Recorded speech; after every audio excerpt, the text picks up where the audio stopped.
안녕하세요, 김 목사입니다. 오늘은 화분 속에 담겨있는 흙과 물에 대한 이야기를 좀 할까 합니다. 쉽게 말씀드리면 토양수인데요. 토양수를 크게 나누면 한 세 종류로 나눌 수 있습니다. 첫째는 식물에 도움이 되는 물이 있고, 도움이 안 되는 해로운 물이 있고, 그 다음 세 번째는 있으나 마나한 도움이 안 되는 그런 물이 있어요. 이 세 종류가 있는데, 오늘은 이 세 종류의 물에 대해서 좀 말씀을 드리면서 제가 여러분들에게 좀 이해하기 쉽도록 실험 비슷한 걸 한번 해보겠습니다. 자, 이게 수건인데요. 흙이라고 생각하십시오. 여기 있는 흙을 이렇게 끄집어내서 물을 한번 부어보겠습니다. 물을 지금 머금고 있죠. 물을 부으니까 흙이 물을 다 흡수를 합니다. 자, 이제 거의 다 됐는데 한번 들어볼게요. 물이 줄줄 흘러내리죠. 조금 더 세게 한번 해볼게요. 물이 흘러내리는데 이게 왜 흘러내릴까요? 물이 흘러내리는 이유는 흙이 더 이상 머금을 수 없을 만큼 물로 꽉 차 있기 때문에 그래요. 그리고 실제로 이 흙 덩어리는 입자들의 모임이거든요. 모여서 그렇기 때문에 입자와 입자 사이에 빈틈이 있습니다. 그래서 그 빈틈에는 공기가 들어있어요. 근데 이 공기를 뿌리가 들이마신다고요. 근데 지금 이 정도 되면, 상황이 이 정도 되면 물이 줄줄 흘러내리잖아요. 이렇게 되면 이 흙 안에 공기가 없습니다. 그래서 이제 이런 상태를 과습이라고 합니다. 물이 지나치게 많은 거. 이런 상태는 해로운 물입니다. 도움이 전혀 안 되는 물이에요. 그러니까 얘는 위에서부터 물이 줄줄 흘러내리잖아요. 물이 줄줄 흘러내리는데 이 물을 토양학에서는 뭐라 그러냐면 위에서 아래로 내려온다고, 중력 방향으로 떨어진다고 해서 중력수라고 그럽니다. 그러니까 식물은 이런 물은 못 먹습니다. 해로운 물이에요. 그렇다고 해서 너무 걱정할 필요는 없습니다. 적절한 시기에, 그러니까 얘가 물을 줘야 되는 시기가 있잖아요. 예를 들면 일주일에 한 번씩 준다 그러면 일주일에 한 번씩 과습 주면 됩니다. 왜냐, 빠져나가니까, 또 공기층 생기니까. 그것까지 걱정할 필요는 없고, 제가 말씀드리는 거는 그 적절한 시기를 너무 짧게, 이 시기를 너무 빈번하게 만들면 위험하다는 거죠. 그러니까 이건 여러분들이 키우면서 다 식물들이 생리를 하시니까 그건 조절하시면 될 것 같아요. 그 다음 두 번째는 도움이 되는 물입니다.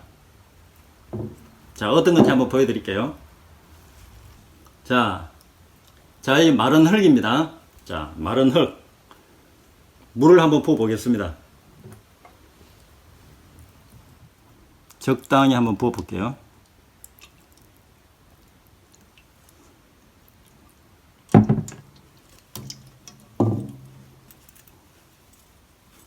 자, 이 흙 속에 물이 한 50에서 80% 정도로 들어가 있다고 생각하십시오. 그러면 지금 이 흙 안에 있는 토양수는 안에 공기층이 있기 때문에 얘가 물도 마실 수 있고 숨도 쉴 수 있고 바로 이런 좋은 상태가 됩니다. 실제로 식물들은 바로 이런 물을 먹고 살아요. 그러니까 이 물이 식물들한테 도움이 되기 때문에 이걸 유효 수분이라고 그럽니다. 우리가 물을 줄 때 흠뻑 주라 그러잖아요. 그것까지 두려워할 필요는 없습니다. 그러다가 이제 물이 빠져나가잖아요.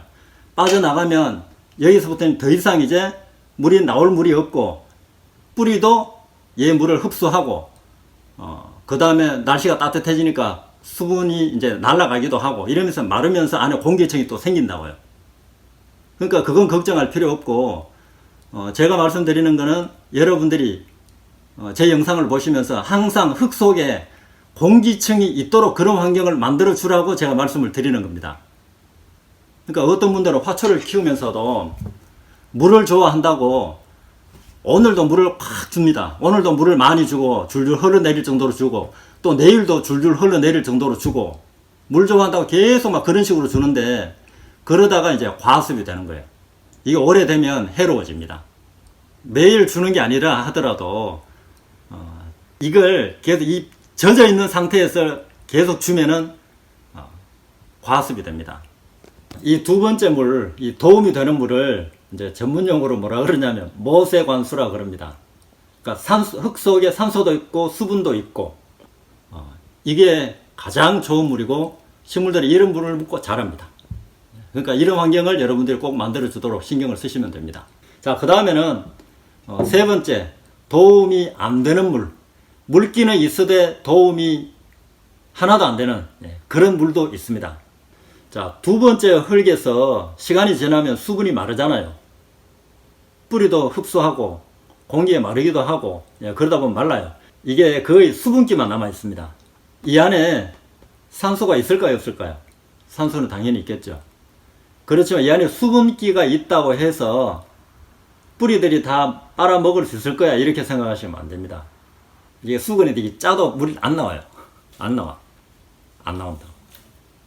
그러면 이런 물을 우리가 보기에는 아주 습기만 남아있는 상태가 되면 뿌리들이 얘네들이 우리 생각에 빨아먹을 수 있을 것 같지만 못 빨아먹습니다.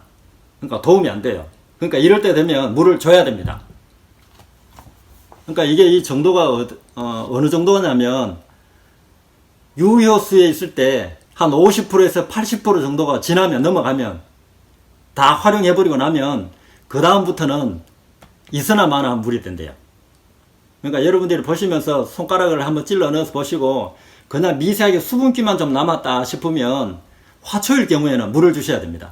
오늘 말씀드리는 거는 화초 키울 때 조심하셔야 되고 다육이 같은 경우는 그렇게 걱정은 안 하셔도 됩니다. 다만 다육이는 첫 번째 조심해야 되는 게 과습을 조심해야 되고 화초일 경우에는 첫 번째하고 세 번째 같이 조심하셔야 됩니다. 과습도 조심하고 그 다음에 수분기가 있으니까 얘한테 아직 머금을 수 있는 물이 될 거야 이렇게 생각하시면 안 된다고.